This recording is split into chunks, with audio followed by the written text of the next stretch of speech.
welcome to Viral Culture, the show where we talk about interesting things that are hopefully somewhat educational to you. I'm your host, Dr. Raichmaya, and today I am joined by Babs. And just before we hi. Just before we get started, I did want to give a bit of a disclaimer. We're going to be talking about an important issue, but it also can be something that is triggering to certain people. So we're going to be covering the topic of domestic violence. So just a heads up to anyone who, that can be sensitive to them like that. But I think that this is important, needs to be said. Apologies if we say anything that may be offensive or anything like that, but we just want to have this discussion and kind of go from there. And I think it's something that's important to discuss and maybe potentially helps get someone out of a precarious situation. All right, so when we get started, Babs is going to kind of help me with this interview and kind of cover this topic. Why do you, I guess to start out, we'll ask, why do you think that this is something that's important? Yeah, so domestic violence is a super important topic because everybody knows somebody. And most likely someone has already experienced it or they're currently experiencing it. So bringing awareness, because is it okay if I drop some stats on you? Yeah, no, of course. Yeah, okay, so I've got some notes over here, so I'm not just looking at the wall. I have researched this a lot, and 1 in 4 women, they experience some type of sexual violence, and 1 in 10 men also experience some type of sexual violence in their life. And that's kind of an umbrella term, sexual violence, because that can be anywhere from rape, marital rape, sexual assault. That's just a little facet of domestic violence. And then 1 in 3 women, I tend to focus a little bit more on the women's side, will experience domestic violence in their lifetime. That's 33% of women. So it's clearly a problem. It's a little bit of a taboo subject. So yeah, it's just important because we got to raise awareness, because we'll get into later, but you don't even know that you're in it sometimes. So something you touched on there that I think would be interesting and something that people probably don't consider. You touched on marital rape, right? Yeah. And I think some people that's not a term that I'd heard used that often, but the more I'm getting familiar with things like this and getting older, you realize that that's a thing. But I think some people associate it with something that's done outside of marriage. Can you talk a little bit about that, the marital rape and why that can be difficult for people to recognize potentially? I don't know if you have any ideas. Absolutely.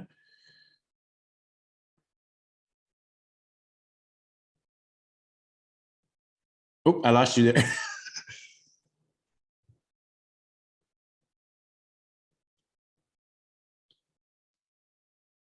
Oh no. I'm here. I see you. Okay, there we go. See okay, you're back. All right. Okay, I'm back. Yeah, right. So the term marital rape, and a lot of abusive situations, there's actually, and I've got this little wheel here that I was going to bring up later, but in the wheel, abusers use spiritual violence as a form of abuse. And so sometimes abusers will try to use the Bible as a way of, you need to serve the male and you need to have sex with me or be intimate. It doesn't always look like that. But just because you are married and you say the word no, or maybe you're crying, or maybe you're just not into it, pushing away, nobody ever owns you, and you don't owe them any type of sexual intimacy. And even if you're married or not, I mean, no means no. And so does body language. So does crying, that all means no. So regardless of marriage, and I know I got a little bit of religious stuff on you, but that's still rape. That's interesting. Yeah, I can definitely see the religious undertones that people sometimes bring up in conversation that we have to have these days, the idea of the traditional household of serving, that can be something that, while the Bible is, something that can be a force for good, some people can manipulate it and then use it for their own benefit as well. So that's totally, I think, a very valid point that you raised there. So what else? I know you kind of touched on the spiritual side of things as well, but what I guess from like both sides. I guess we'll cover from like inside as well. Like from a perspective of someone who is receiving the abuse, what else can it look like? You know, I assume like people will think like, you know, domestic violence will be easy to spot because, you know, you'll see someone with like a black eye or something, or, you know, physical signs like that. But like, what can it look like in all forms for someone, you know, like what are some like micro things that, you know, might be things to spot or like cut out early? Yeah. This is the wheel. I don't know if you can see this. It's called the wheel of power and control. This is my favorite thing that I refer people to. And like you just mentioned, most people think of domestic violence as physical. So a battered woman or man, a punch to the eye, kicking, biting, rape, those are all just a little piece of physical, okay, into the circle. Sorry, you can't really see this, but I'll just kind of read from it. Some examples would be intimidation is the first one. And that would be like using looks, actions, gestures. This is a big one that you'll often see. Destroying property. So maybe throwing a picture frame or throwing something valuable and breaking it against a wall, or punching the wall right in front of you. That's intimidation. Abusing pets, unfortunately, that is very common in abusers. That could be like throwing a shoe at your cat or hitting the dog, something along those lines. Okay. Mm-hmm. And then, so that's just one. There's like 8 of them, so bear with me. No, that's good. And this is kind of crazy because usually this stuff happens when there's no witnesses. So the bruises, the hitting, the biting, you can kind of show evidence of that. This is where it gets tricky, and the isolation and the like taboo topic, it's because nobody else is seeing it, right? They might just look at you, and that is a form of abuse. Anyway, emotional abuse is the next one. And that could be name calling, playing mind games, which we'll get into. I think you have gaslighting as one of the topics. They basically make you question your own reality, maybe humiliating you, putting you down. They oftentimes disguise it as jokes. So like, oh, I'm just kidding. Just making you feel like you're crazy, which again, I think we're going to get into later about gaslighting. But this is also a little bit off topic, but on topic. A lot of abusers, and this is like kind of my own personal story, they'll use like your pregnancy hormones against you. So they wait until like, they don't start off as an abuser, right? They kind of move their way into it because you wouldn't be with them if they were like that at first, you know? Yeah. So they use your pregnancy hormones and against you, like, because it's uncharted territory for you. So that's kind of a little bit off topic, but a lot of abuse happens during pregnancy for women. The next one is going to be called isolation. And so that can be like using jealousy to justify actions, limiting your involvement. A lot of abusers might like take your car keys, not allow you to have a cell phone, maybe control who you see. So if you used to be really good friends with somebody, and they don't like that because maybe your friend is now calling them out, they'll be like, hey, I don't like you hanging out with JoJo anymore. And so you slowly are isolated because they no longer allow you. And it could even be family. They just like, well, I really don't like you hanging out with your mom and dad anymore. Like they just don't support us. They don't have the love that we have. They don't understand. And you can stop me because I'm just rambling on multiple facets. Do you want me to keep going? No, yeah, keep going. This is great. I think, okay. Yeah, keep going. I'm not going to cut you off at all. This is great. Yeah. And feel free to stop me whenever. The next one is denying, minimizing, and blaming. So that's like when they're just like, it kind of goes hand in hand with gaslighting, where they're like, that didn't happen. You're imagining that, or just, I was just joking. Just kind of making light of the abuse. Again, that goes hand in hand with emotional, I think. But they'll just, like I said, a lot of times they disguise it as jokes, or you overreacting. The next one, and this is kind of sad, but they'll use children. And that makes like someone feel guilty about children, using children to relay messages. This could even be into the whole separate category of like post-separation abuse, where like they use the child against you, like maybe say like mommy doesn't love you, something like that. Just kind of putting them in the middle, which is just really sad. And even threatening to take the children away, like, well, if you leave me, I'm going to take the kids, something like that. The next one, and again, I tend to gravitate towards the female perspective, but this is usually using male privilege. So that can be something along like making big decisions, kind of acting like the head of the house, and that kind of ties in with spiritual. Treating someone like a servant, defining roles in each person in the relationship. So a lot of times you'll see like, well, I'm the head of the house, I make all the money, I get the bank account, I don't need to cook and clean. You need to cook and clean. Like that's the woman's role. And then the next one is economic, and that also ties in with economic abuse. So preventing someone from working, taking somebody's money, not having access, controlling all the money, kind of putting them on like an allowance,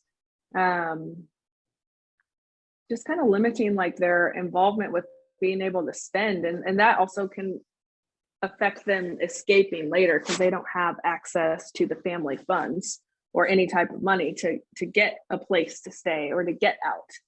And the last one would be using coercion and threats. And that's going to be making and or executing threats to hurt somebody. So this could even be hurting them, hurting somebody else, hurting the kids, threatening to leave, commit suicide, or report them threatening. Sorry, I read that wrong. Or threaten to report them for like, I kind of cut out. Can you hear me? Yeah, I got you. Okay. Or threaten to hurt them if they report it to the police. Oh. So there's a lot. Those are all usually behind closed doors. So how would you, I know, so we're going to touch on this later, but I mean, part of the reason why I'm talking to you about this is because, you know, unfortunately you experienced something like this. And I'm trying to figure out, like, if you were talking to like other people who are potentially like trying to make them aware of this type of thing, right? How do they protect themselves from this? You know what I mean? Like, because there are things like isolation and things like that that are clearly happening, and like aspects of control that are being taken over your life. Yes. Like, how do you, like, I guess you could say that you can communicate with someone, but clearly like someone like this can be like a dominant personality and kind of just dominate conversation like that. Is there a way to maybe protect people, or people can protect themselves and avoid like situations like this? So that's kind of a tough question. Coming out of something like this, I now realize red flags. Like I can just sniff through them very easily. But the aspect we're forgetting with these type of people is love. And love really, really, really blinds you. And there is an actual term called trauma bonding. And that's when an abuser will mix pain and love together. And for example, they might, I don't know, let's say you get a promotion at a job and they might just ruin the whole night, have a terrible attitude, I don't know, maybe even hit you. And then the next morning you wake up and they're cooking you breakfast and congratulating you and apologizing. So you're just trauma bonded. You now are like addicted to this cycle of like, oh, I'm on this high with them. I got this new job, but now because I got this new job, I'm punished. And then they're back into the abusive stage, and then they're cooking me breakfast and we're back to the honeymoon phase. So like you kind of, it's also another term called breadcrumbing. They present in the beginning of the relationship that they're this whole loaf of bread, but then as they devalue you and the relationship goes on, once you're in love with them, they just give you little pieces of this bread. And so you think, oh, I've got this person, like he just made me breakfast, like this is the best man, I'm in love with him, like it's okay. that he hit me. Like it might have just been the alcohol. Like you just kind of convince yourself. So you're essentially trauma bonded to them. And that type of stuff keeps happening. So honestly, I don't have a good answer for how to avoid that, except for like having been through it, me personally, like I recognize the signs now, but like for somebody who is in it, I don't know how to prevent that. It's just like really looking into, and I think later we have on the topic of red and green flags, Mm-hmm. just navigating the difference between the control and the difference between like, are they controlling or are they overprotective? Because there's this tiny little line that they cross, and you think it's overprotective, but no, it's control. So I think we'll get into that later. Mm-hmm.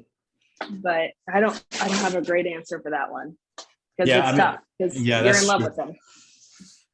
You make a good point with something like love can totally like make you like excuse like a lot of things. I can definitely see what you're making, like the point you're making there. From like an external perspective. So we've talked kind of a little bit about from the inside, right? From like someone who's being abused. So like, what is something like, let's say as a friend, observing a relationship, what is something that you can be conscious of, like maybe like look out for and just like try to protect that and be looking out there for your friends to make sure that everything is good? Are there things like that people can do as well? Yeah. So there are some warning signs for sure. I would say for like if your friend is a victim of domestic violence, usually you'll notice signs in their appearance. So that doesn't just mean bruises. That can mean like they might not be showering and taking care of themselves anymore. Like they might have dirty hair, dirty appearance, wearing the same clothes. Let's say Ashley liked to put makeup on and do her hair every day and wear a new outfit. And now Ashley all of a sudden is coming to work with, she hasn't washed her hair in a week. She's wearing sweatpants every day. It's just that physical appearance. Like it almost seems like they lose a light in them, really. Sometimes they'll avoid contact with you. So you notice like, oh, I used to hang out with Ashley. We used to go to breakfast every first Sunday of the month, and now she doesn't really hang out with me anymore. So usually when abusers, they'll isolate you and they don't like other people seeing the abuse. So they isolate you. It sounds so backwards because you think like if you're being abused, why do you want to be around your perpetrator? But actually my next point is all their free time is with the perpetrator. So you'll notice they're no longer just not able to hang out with you or their family or whoever it is. They're always with their perpetrator, always. And it's almost, again, back to that trauma bond. They're addicted to this cycle. I mean, if you think about it, the chemicals that are released, like the love hormone, the sex hormone, I think it's called maybe oxytocin, the good hormone. I think I have no idea. Well, it's the good one. I know that. Yeah. I'm not good with science, but it's released. But then the bad hormone, which I think is like cortisol, which is actually linked to like weight gain and depression, that's also released because if you're getting punched in the face, you're releasing both. So it's like this chemical just concoction that just makes you addicted to your perpetrator. So you'll notice your friend isn't spending any time with anybody but them, which again seems so backwards, but it's actually a huge red flag. They might be really moody, mood swings, crying a lot.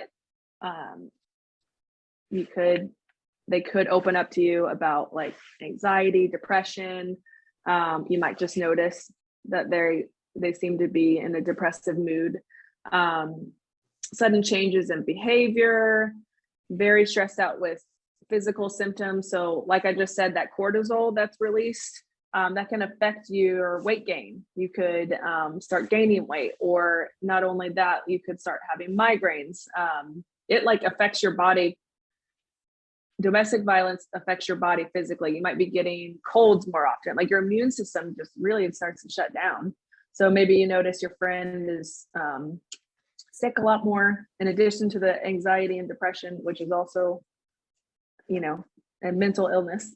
And then the last thing I have here is they actually will defend their abuser, because again, back to they are in love, and they might make excuses like, it is the alcohol. It's not them, it's the alcohol. Or like, no, he didn't do that. He didn't hit me. Because they love them.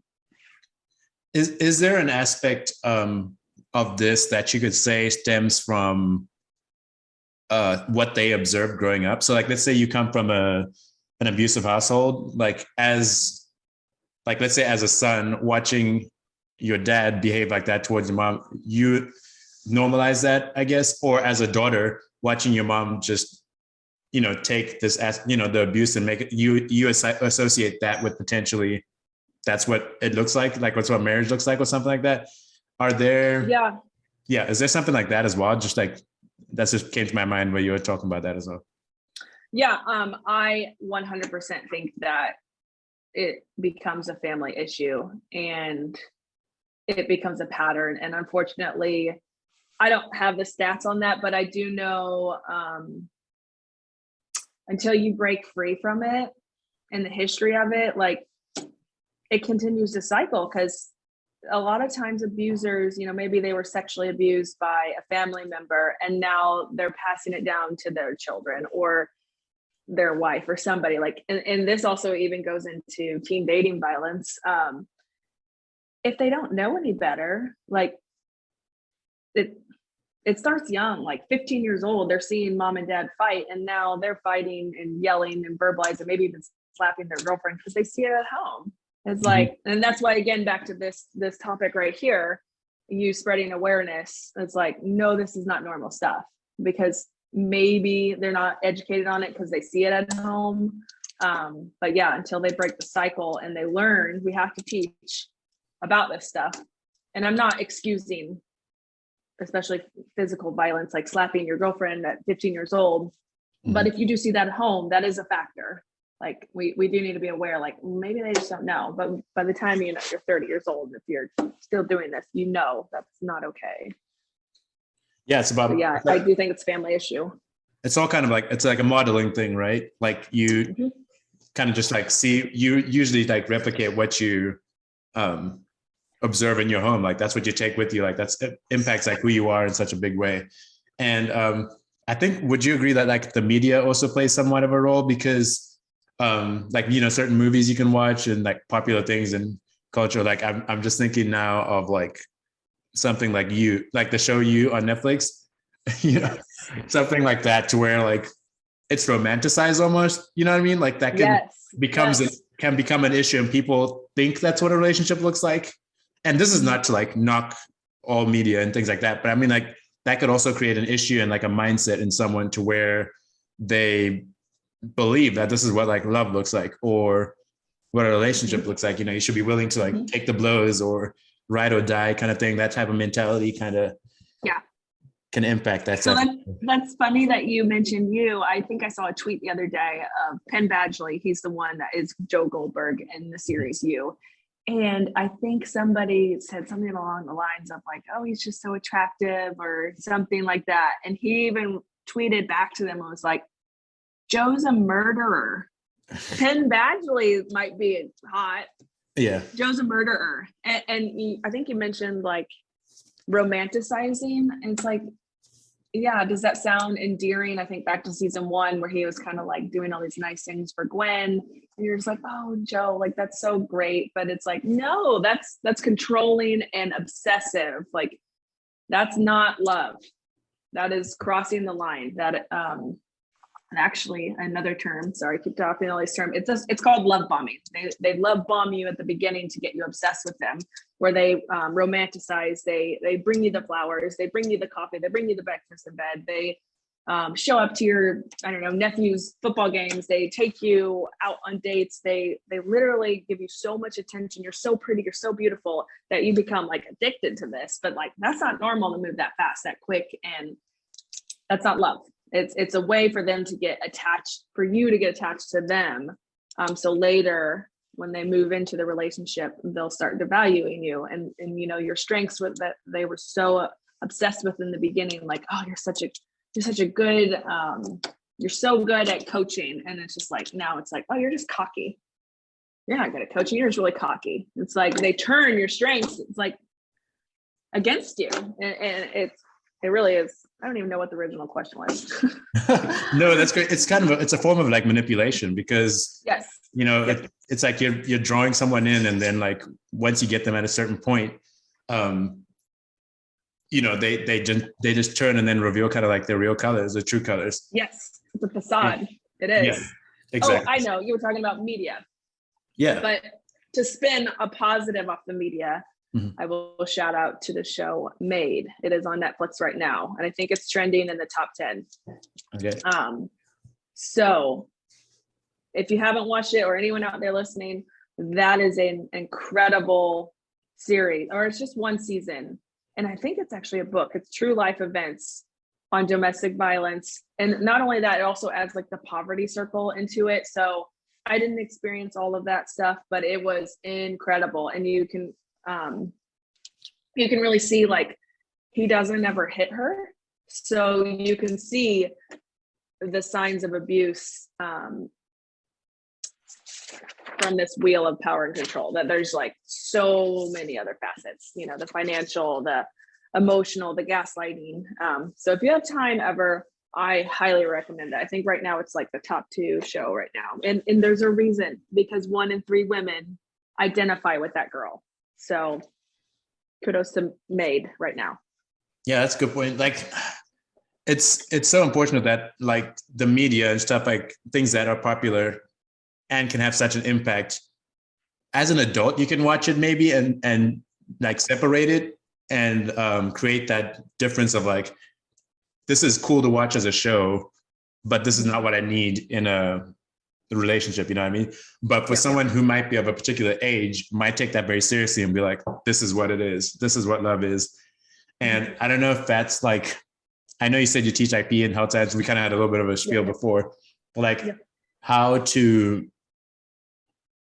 like introduce this kind of thing and like tell students like what it looks like. I don't know, like how, if you have any thoughts on that. I know you're like in the front lines with the students there. So like, do you have any ideas of like how to like discuss this? How do you like get it in front of students' mind that like, this is a great show or whatever, you know, or this is not okay. You need to be asking questions and things like that. Yeah, that is an awesome question. So really cool part of my story is that I am a PE and health teacher. So here I am with one of the most amazing platforms to get to reach students with healthy relationships. So the public education is a little bit more tricky because we do have standards that we have to teach. So I actually, at my previous school district, I was teaching high school at the time. And part of my story is giving back. And what I kind of wanted to touch base on later is the thriving afterward, because I didn't go through all that to stay silent. I'm going to help people. And I have this amazing platform because that's kind of a side story. I was full-time PE, and I swear the stars aligned something. I was switched to half health and half PE, and I was not happy about it, but it was right before I left and before I even realized what I was going through. And then I'm having to teach this stuff, like in the midst of leaving. And anyway, kind of a cool story. It's like, wow, this is why I'm a health teacher. This is why this stuff happened. I'm here for this reason. So back to my old school, I worked alongside Card B, and they're located in Callaway County. They are what is it called? Coalition Against Rape and Domestic Violence. And they're located somewhere in Fulton. And I worked alongside with them to implement a healthy relationship segment that was aligned with Missouri high school standards, 9th through 12th, that also aligned with Card B's curriculum, because they have a book that was like just full of all these great lessons. Honestly, they were like, we could come in and talk like 10 days on this stuff because there is so much information. And it was hard to get them in because keep in mind, we were in the middle of COVID. We hadn't had any guest speakers yet, but we got them in the last week of school, and they presented one class period, which was 90 minutes, so technically like 2 class periods, and they came in and they tied it to our standards, and it was about healthy relationships, and not only looking at like other people, but looking within yourself, like, why am I allowing this, or why am I acting this way? Because student X might not realize, hey, me texting them 15 times in a row is a little controlling. So like I said, like if that's coming from home, they just don't know. So maybe sometimes you got to look at yourself too, with those healthy green and red flags. But yeah, now I have left that school district. I'm in a new school district at the middle school level, and we're currently in the middle of revamping the health curriculum. So I haven't quite gotten there yet, but like I said, really cool part of my story is like, this is where I'm supposed to be. This is why this happened. So I am excited to get that stuff. Unfortunately, it is a little bit of a taboo subject and sensitive to people. And so it does have to go through district coordinators, and just a lot of things have to be aligned, if you know what I'm saying, curriculum wise. So, but it is important, man. I mean, it starts kids are dating now. They're in 6th, 7th grade. They're dating. So they need to understand, like, okay, these are the green flags. Maybe we don't talk about the red flags yet. Maybe that's more high school related, but like, these are green flags. This is what you should be doing. So we'll see. That's to be determined. But yeah, I don't know if I would just say, hey, watch Maid on Netflix, but as a teacher, but right now I am. Watch it. Awesome. So, okay. Yeah. So, but I want to delve a little bit more into like your story, right? So, yeah. And like one of the things I wanted to talk about was like, when, I guess in your timeline, you said it always starts out, I think the term you used was like a love bomb or something love like bombing, that. Yes. Yeah. Love bombing. Mm-hmm. And then like, it kind of flipped. Can you like talk a little bit about like when you realized it was starting, and kind of like just take us through as much as you're willing to say? You don't have to go through all the. No, for sure. Yeah. So I refer to, I think her name is Shahadi Arabi. She talks a lot about narcissism, which is kind of, again, like a little subtopic of domestic violence. Not all abusers are narcissists, but anyway, the terms that she uses, there's 3 of them. There's love bombing, devaluation, and then discard. So there's like 3 phases in the relationship, and she goes through this very well in her work. So if you want to read Becoming the Narcissist's Worst Nightmare, that is awesome. But short stuff from me, love bombing is the initial phase. So that would, and it can be different for abusers. Like this could be 2 weeks, this could be 3 months, this could be a year. For me, I would say I was love bombed the first year, maybe even 2. So they would, I also was young, 23. So I came out of the college era where you just kind of like hang out with people. It's not that I just didn't really have anything super serious. So whenever I dated this person as a young adult teacher, it was like, let's go out to dinner, like wine and dine you, pick you up. Like it was very presentable. The type of person you want to marry. Like I wasn't really the type of person that's going to get seriously involved unless I really wanted to marry you. So it was just like everything I wanted. And I think they realized that. They would wake up with coffee. They would get me any type of treat I like. I really like dark chocolate.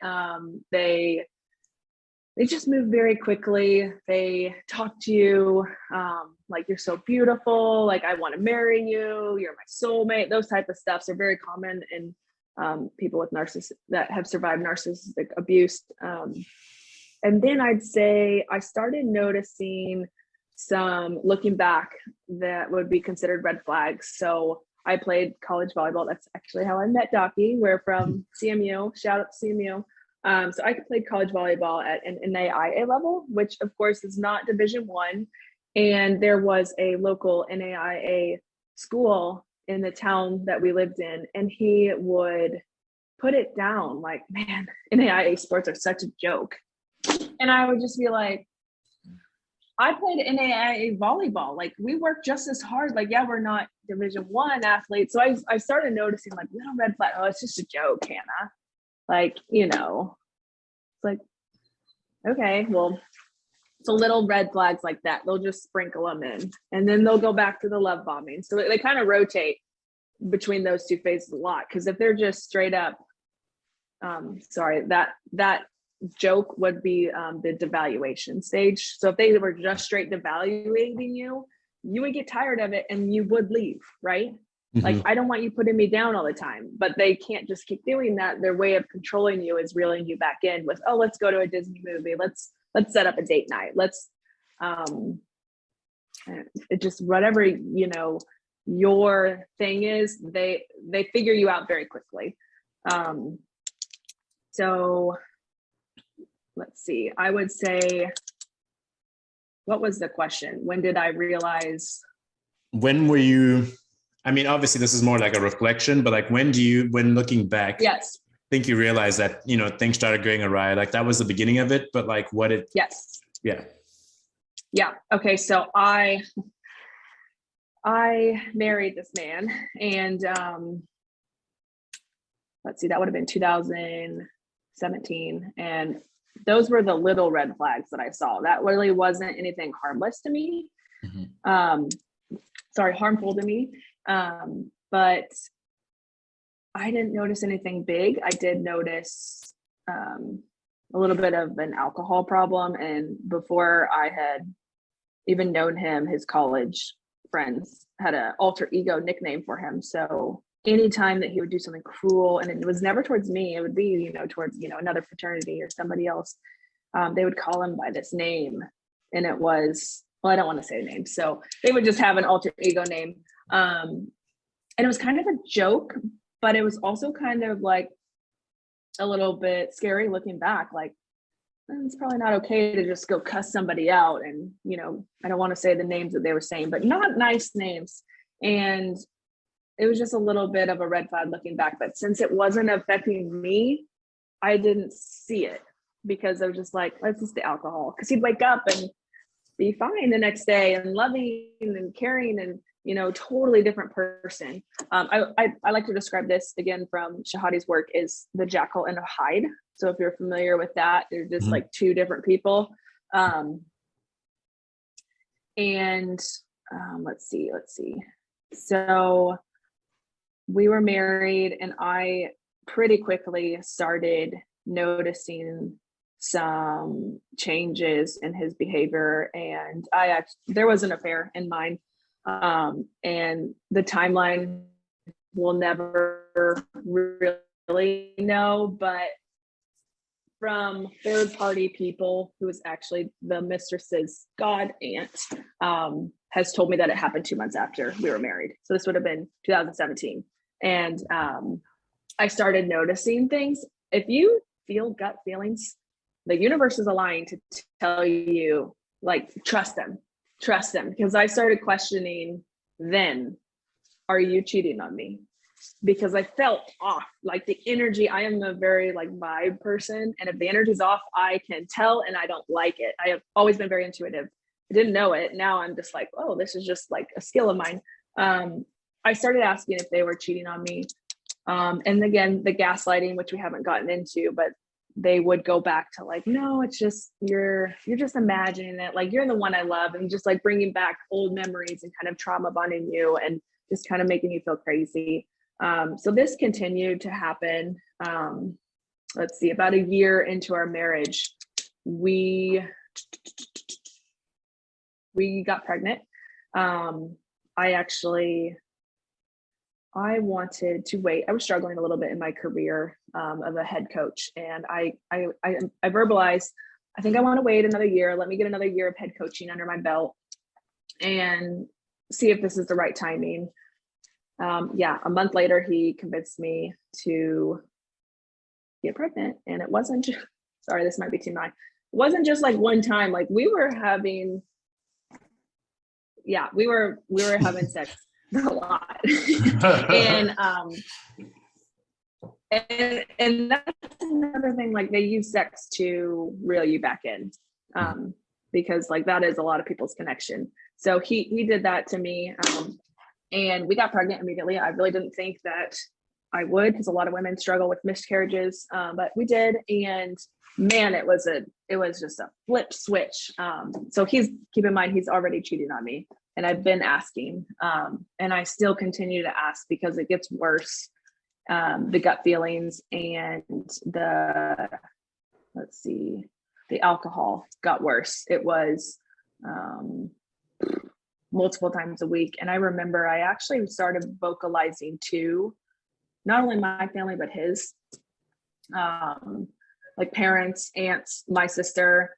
And I don't think, at least my sister, I don't think they believed me. And I know they didn't believe me. They told me like, no, Hannah, it's just, he loves you. Like, he's just, maybe drinking too much. Everybody used the alcohol, the alter ego, everybody. And so I almost was like gaslit by like family too. But like for my sister, for sure, I don't like hold this against her because he is so manipulative.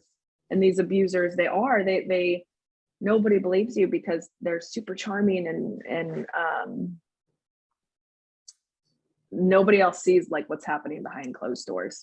And now I forgot again the original question. No, when did it? Yeah, when did you like kind of when you were realizing things were going south and like how? Yes, yeah. How you kind of got out, I guess. How I got out, man, this is a story. I'm gonna write a book on it someday. So, and not all abusers cheat, but that is, a form of sexual abuse, especially if like, they're not having protective sex with you and then the other person. So like they could be exposing you to STDs and stuff like that. But not all abusers do this. In my story, I was actually breastfeeding and still having relationships, intimacy with my ex. So I'm kind of hopping all over the place. I remember being 10 months postpartum. So after the baby, because still having issues throughout the pregnancy, right? And it just kept getting worse and then better. Just the trauma bond went all over the place. Mm-hmm. I remember now 10 months out, we used to work together and we had like a group of friends, about 6 to 8 of us. Some of us are neighbors. Most of us all worked in the same building together. And we were kind of like our little family of like every Thursday night we'd get together. Like we were all very, very close. I wasn't sharing how bad the drinking was getting. Again, because you kind of protect your abuser, you love them. And I wasn't going out because he would want to go out. And so I would stay home. I was like isolating, usually with a baby. So I think this was 10 months. Evelyn was 10 months old and the affair got out. The mistress actually Snapchatted my daughter. And thank God for that Snapchat, right? She Snapchatted it and it got out to her godmother, which was their boss, kind of not trying to release names, but it then got to our friends. So nobody believed it because my abuser was so good at showing this different side, how good he was to me in front of everybody else, but not so much behind closed doors. Nobody believed it. It took like maybe 2 months to get it to me. They actually approached him first and they're like, look, this is out.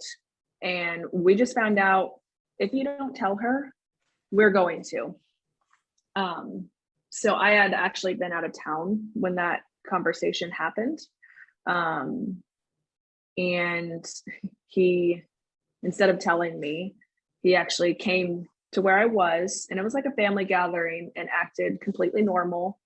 I had no idea. He twisted it into, I just wanted to surprise you. Because initially it's like, I just don't want to go to the birthday party. So I was just super excited, like, yay, I get my husband back, like he's coming into this family stuff. Mm-hmm. And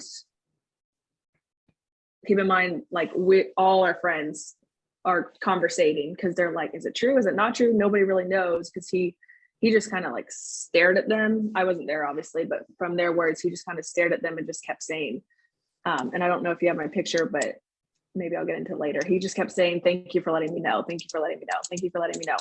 Like he wasn't confirming anything. And they're just like, so is it true? And anyway, so we get back home in the area we used to live in. And now the girls in the friend group are texting me, "Hey, can you come over?" And we're like neighbors. So I'm like, "Yeah, is everything okay?" And he sees, and he's like, can they tell that you've read that? And I'm like, "Yeah, what's up?" Like I gave him access to my phone all the time. He's just like, just tell him he'll be there tomorrow. Because of course he knows that they're getting ready to tell me. He knows they've already conversated with him. And I'm like, okay.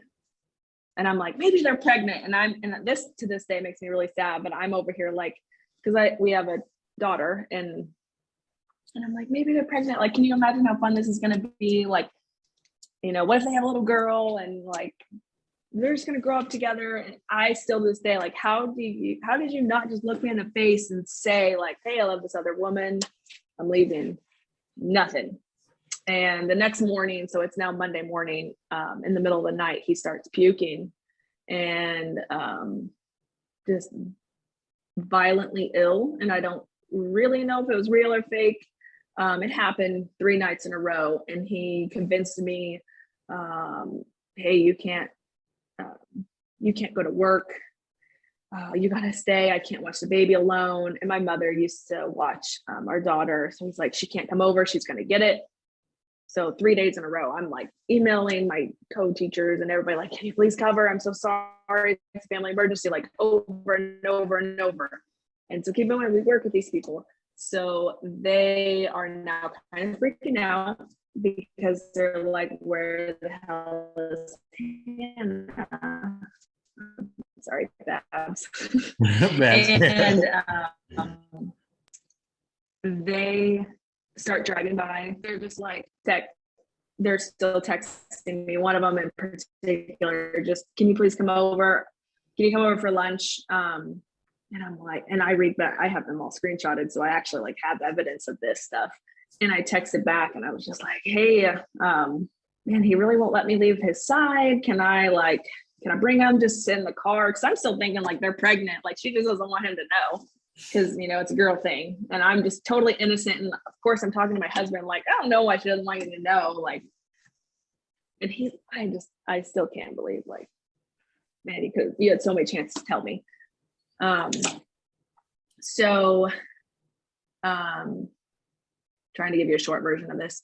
He ends up kind of flipping out because the person, our neighbor, was like, "I'm home right now, come over, bring up your daughter." And so I tell him, I'm like, "Hey, I'm gonna go over there," and he just loses it. "I can't breathe. I gotta go to the hospital," like just faking I don't know if it was fake or real, but like I have videos of him like this and like his eyes rolling back in his head. I don't know if it's anxiety or faking, whatever, something weird was going on. I really think like, I'm losing my husband. Like, what is going on? Like, I'm actually really scared. I remember even having a conversation and I dread this so much, but I remember being like, "I need to call the cops to like get you somewhere. I'm calling 911. And he like lost it even more. Like, just, "No, you can't do that." And his mom happened to come in because he had been sick for 3 days in a row. And she's like, I think this might've been the 4th day.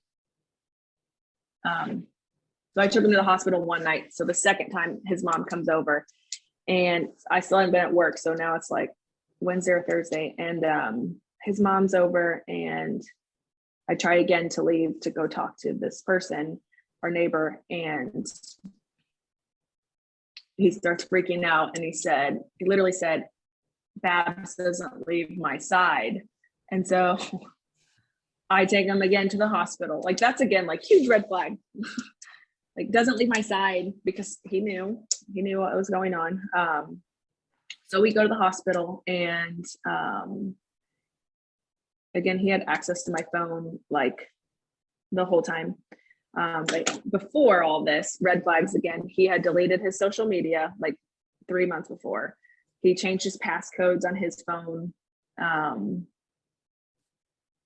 he took his phone everywhere. And I had called him out on all those because remember I had been like, are you cheating on me? Like, these are not normal. So he's using my phone, and this makes me still again so mad. He uses this like local story that's going on with a local family of a daughter with like this disease that's 2 years old.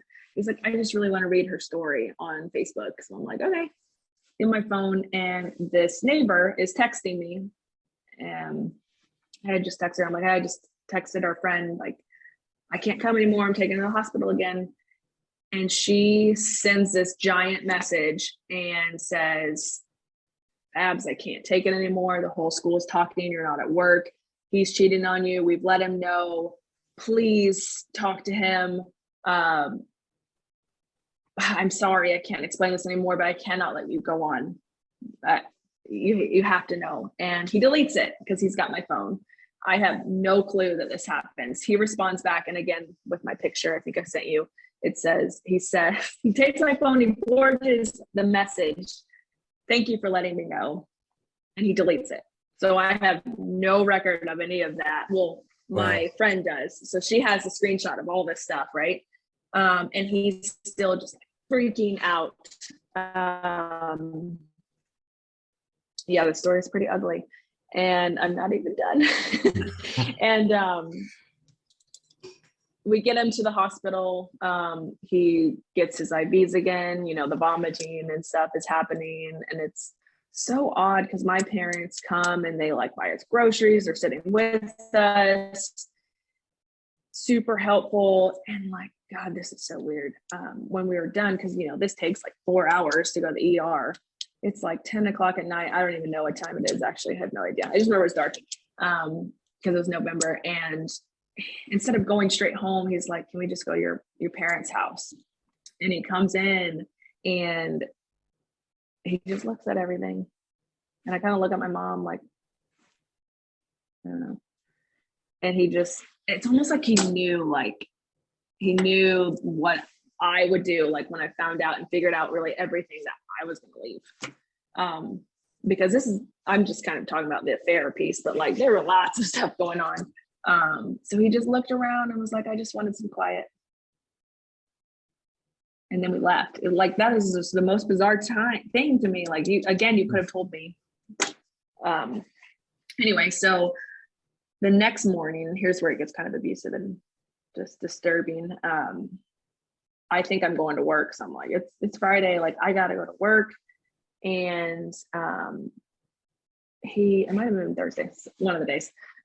He wakes up in the middle of the night and is screaming my name and on the like ground naked. And I'm just like, what is going on? So I stay at home again. Like, it's 5 days in a row now.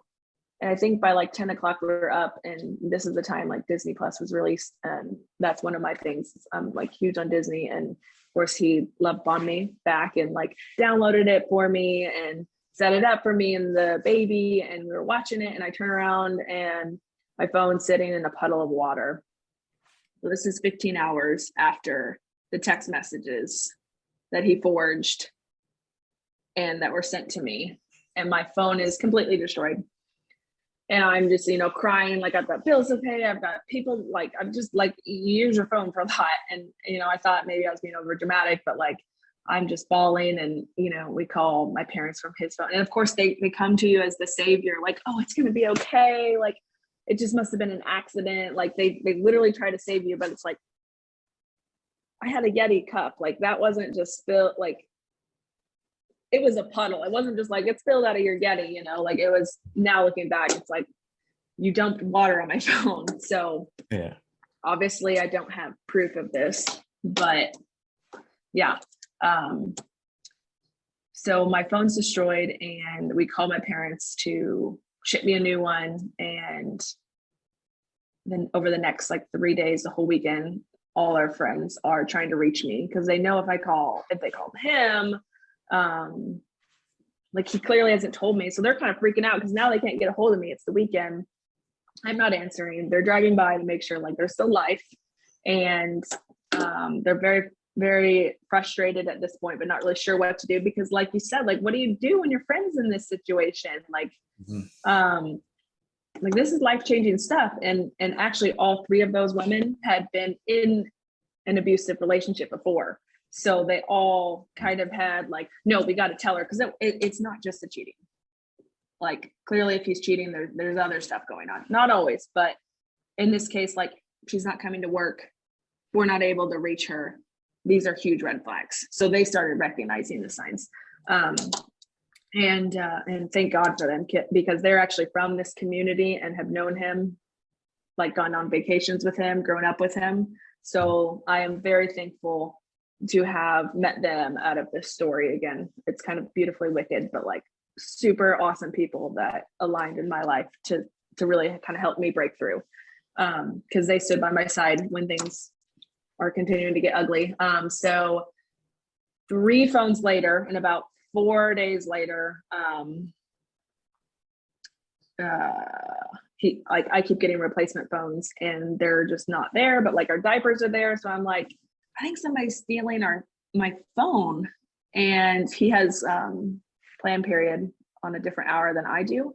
So I don't have the evidence of like he took my phone, but like my phone wasn't there, but like diapers were showing up. So it's like, where's my phone? So like we literally had to file claims about 3 phones. And my like original phone, I didn't know where it was. So it was like all my phones were missing. I had access to nothing.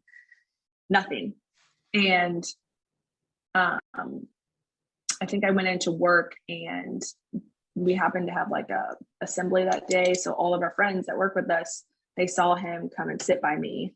And so they're just like, okay, it was her that texted that. It was Babs. Like they're working on everything. She just wants space. And they admitted like they were really pissed off. So again, this like taboo subject, like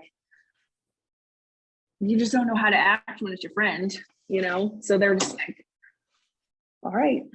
So they actually kind of avoided me. And I thought that was weird because I thought this whole time, like they're pregnant, at least 2 of them. And so now I'm thinking, God, I think they might be having a miscarriage. And I come up to one of them just randomly, and it happened to be the day that my perpetrator was gone for a neurologist brain scan. And I told them, like, I cannot go. I've missed 5 days of work. You have to go with somebody else, because he couldn't drive at this point. And the friend group, they came into where I was teaching, and I don't know what I was doing, but I went up to them and I was like, hey, like, is your wife okay? Like, I never got to talk to her. And his mouth about dropped because he realized Babs has no idea. Like, it wasn't her. It wasn't her texting, because they were in like the side combo. Like, is that her? There's no way that's her. No, it's her. Like, they were all like, realizing these are red flags. So he said to me, and I could just tell something was off, and he like looks like he's about to start crying. And I'm like, are you okay? He's like, you need to come over to my house right after school. And I'm like, okay. All right. But like somebody was watching the baby. So I'm like, it's gotta be quick. And they're like, okay. And I show up, and there are neighbors. So all the friends are there. And I'm just like, gosh, why did everybody know but me? Like, what's going on? Is your dog dying? Like, are you having a miscarriage? What's going on? Mm-hmm.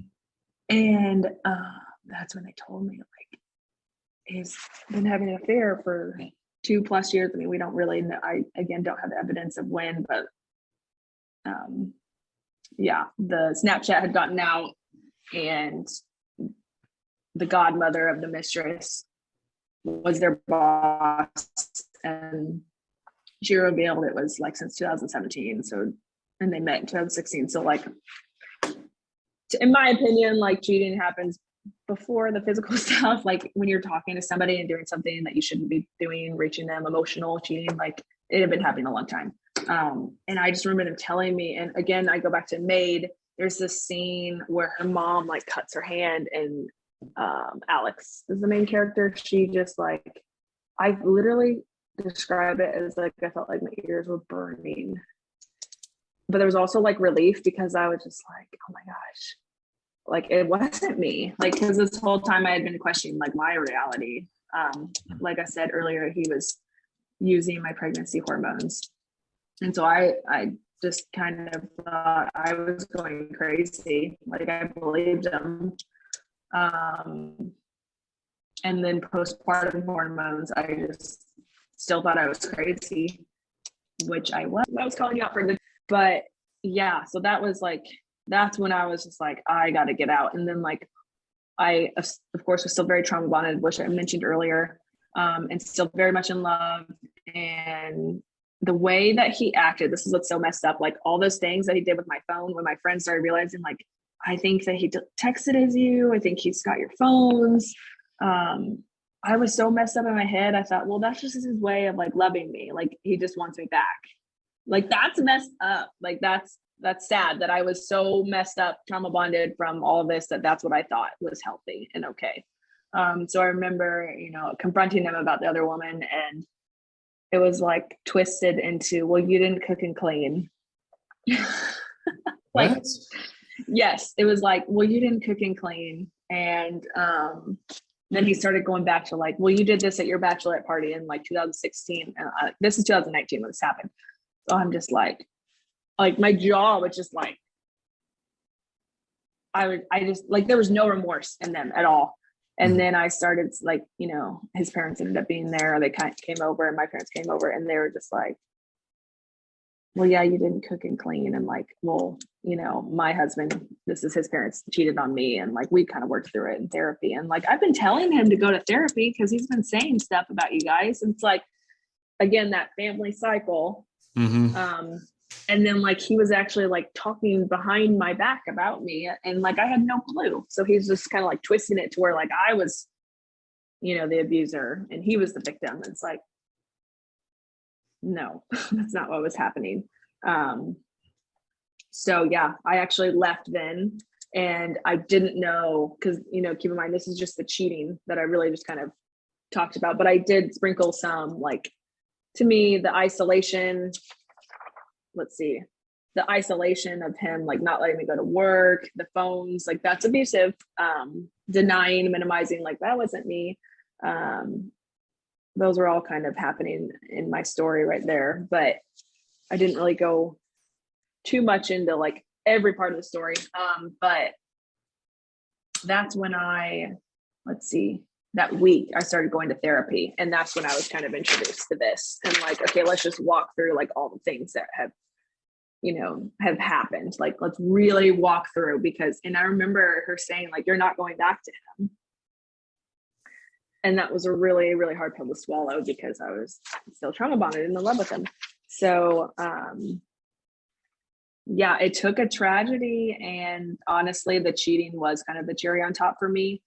But I had been recognizing the red flags, and like and I don't know if we've talked yet about the gaslighting that was happening in the relationship and marriage.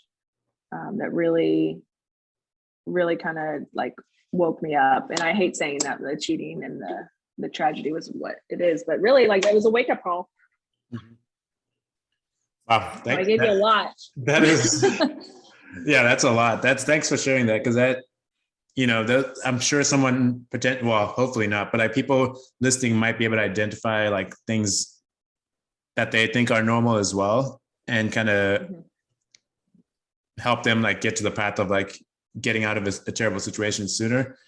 So you're saying like basically therapy is when you kind of, I guess the term, like snapped out of it, I guess I would say, like out of this trap of like the thought that the trauma bond, like that's kind of what broke it. Yeah. Well, therapy was really what introduced me to like, there's more to abuse than a battered woman. It's not just like, I was just, well, he didn't hit me, like, well, he did this, this, and this. And I did have to open up about like, this is what happened. And, like,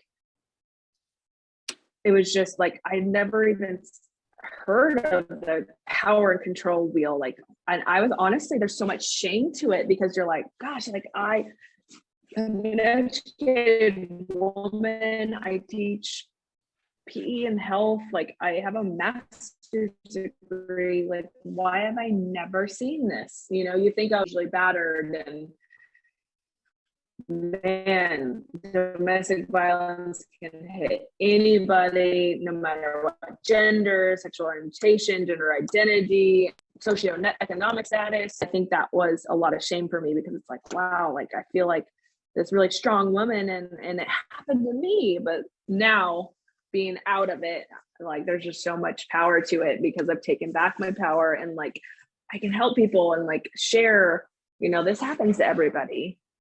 Not everybody, but it can happen to anybody. Sorry, is what I meant to say. Yeah. So can you talk a little bit more about that? Like you're, I guess kind of like thriving past this. Like now you're like you've taken this tragedy and kind of spun it around. Yeah. And turned it into like something positive where you can like help other people. Can you talk a little bit more about like what that looked like, what steps you've done, things you've done? For sure. So I call it my thriving, because, you know, I lived in the victim survival mode, but like you don't want to live there forever. Like, yes, I'll always embody that, and I honor that. I made it through that, but you cannot live in that phase. You have to move forward with your life, and it's called like a breakthrough, and it's so hard to break through, because that trauma bond, man, it's work. You got to put work into yourself. So yeah, sorry, again, I'm looking at my notes.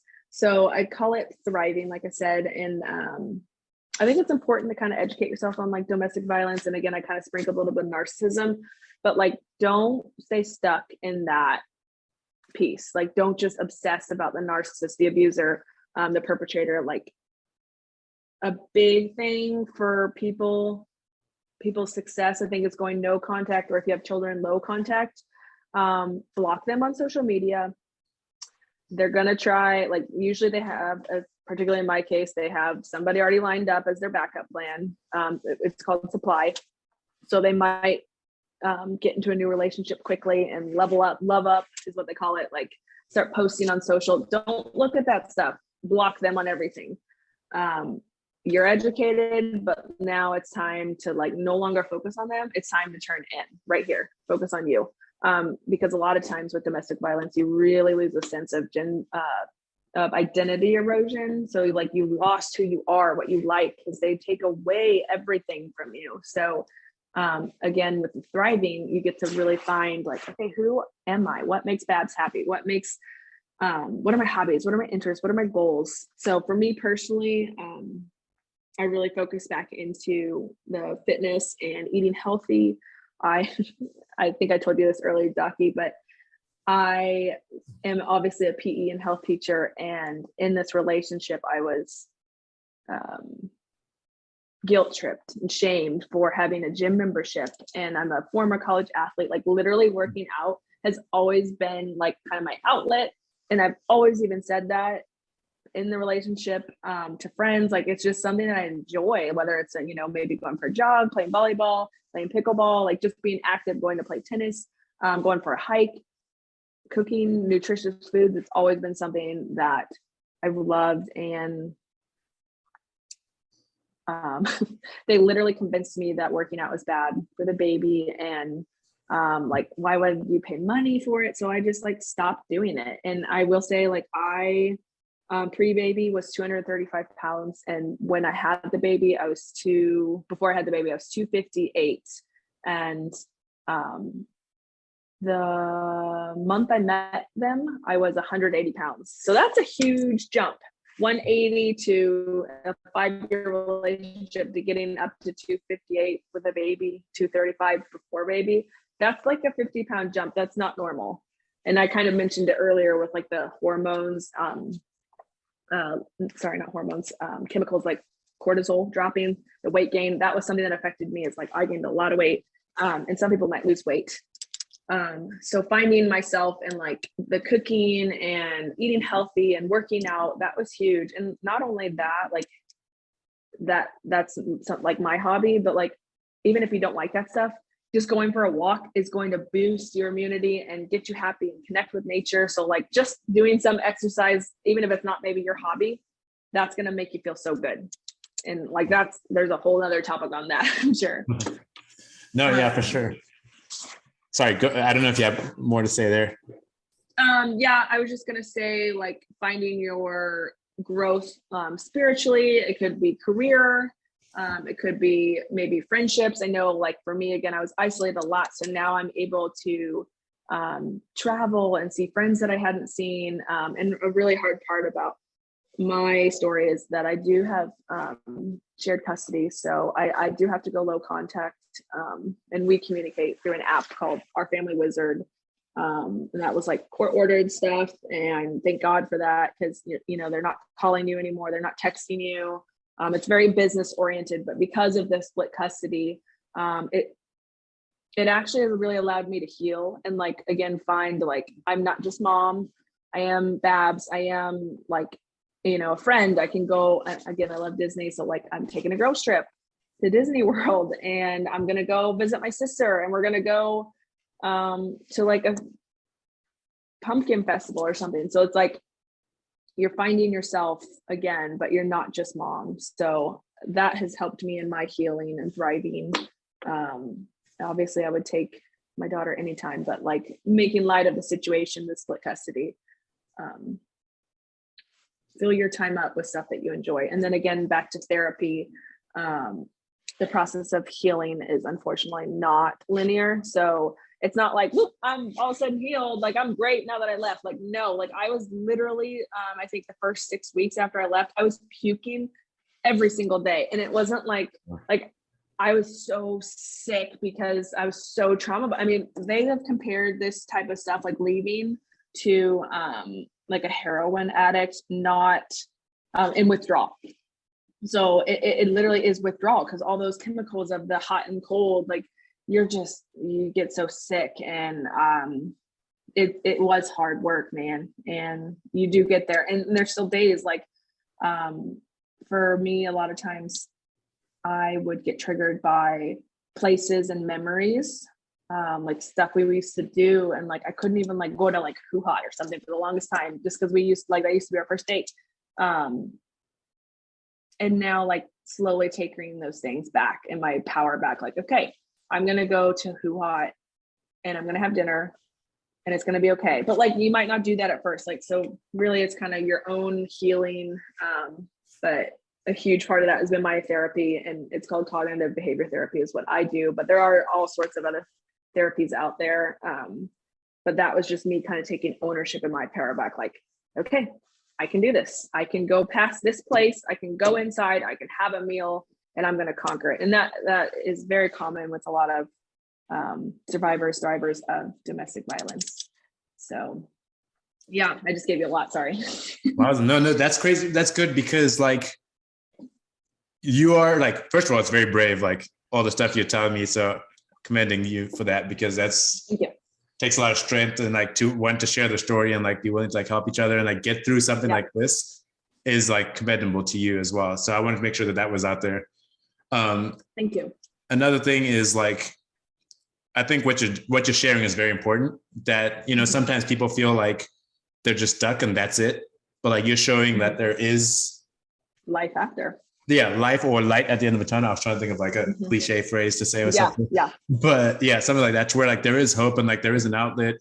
And I don't know, you know, if you're, you don't have to comment on this, but, like, if you're, like, dating again, like, if you're now aware of, like you were saying earlier, like, there's red flags that you protect yourself now, right? Like, now you know, like, where your lines are. Like, you're not going to tolerate something. You are not setting yourself up for that relationship that's full of, like, green flags and things that work for you. And I think no, for sure. And I think that as, like, a 30-year-old, we could talk a whole nother topic on, like, the dating scene with you know, the swipe right culture. And I am like, you guys do your own thing, I'm not going to judge you, but for me personally, I think that the swipe right culture is, like, a setup for abusers, just because it takes so long to figure them out. Whereas if they were just a mutual friend, like, you'd figure out, oh, they drink every night, I don't think I want to date them. Or if you met them through a mutual friend, you know what I mean? So, like, that's a whole nother topic. But yeah, like, navigating the red flags and the green flags, I think that's what's really important now in the life after the thriving, is that you recognize Like, why did I allow that previously? I don't have to allow that now. It's time to recognize like, hey, this red flag of you being controlling is not something I'm putting up with, and I'm going to go no contact, and I'm not going to see you anymore. So yeah, it is important, coming out of this, that you really trust your gut feelings. And a lot of times, unfortunately, people who have been through domestic violence tend to navigate back into the same person, the same cycle. They go to somebody who is the same, and it takes them a lot longer to get out of it, because they keep finding the same type of people. So I think it's important that when you do leave the abusive relationship, that you really take that time to heal you before you're ready to date. Because some people, they hop right in it, and it's like, well, just take the time for you. Like, find out who you are before, you want to be the best version, and like maybe heal yourself a little bit, because like you don't need to look into somebody to self, and that partner, they're not making you whole. You are whole as yourself. They're just that supplement. So that's a whole nother topic, dating. No, I think that's very important. I think you dropped some gems right there too. One thing's what we didn't like fully explain, but it's a pretty common term and you used it a lot, but like gaslighting, just to touch on before we wrap up. Can you like kind of explain what that is, what that looks like? Because I feel like that happens a lot more than people would realize. And it's something that you need to like know right away and how to stop it and things like that. What's crazy is I think it can be in any type of, like, not just a romantic relationship, it can be platonic, and then friendships in the work environment. Like gaslighting is pretty crazy. I did print off this little picture. I think I got it from a book. I think the book is literally called Gaslighting. It's like a big yellow book, but some examples from this are like, they might say things like, you just need help, you need to go to the doctor. Like, they might convince you that you have anxiety or depression, and then get you into the doctor to get help, but it's not even really necessary. They just like convince you. Maybe something like, you're so emotional, you're so dramatic, like, why does everything have to be an argument with you? You're so sensitive, calm down, you're going crazy. That didn't happen. I didn't say that. That's false. So, part of my story, I think I mentioned a little bit, I was pregnant. So they used my pregnancy hormones against me. They would say things to me like, you are the reason for me feeling depressed, so you just need to go home to your family. And I was vomiting like every single day. So I believed them. And I was like, yeah, I probably am pretty miserable to be around. Like, I'm sick and vomiting. But it's like, the real issue was, I asked them if they were cheating, and then they gaslight you into like, no, you're just making me really depressed. So it's like stuff like that. And because that was my first pregnancy, I didn't know, it was uncharted territory. So I literally did believe them. And now it's like, I was on to you.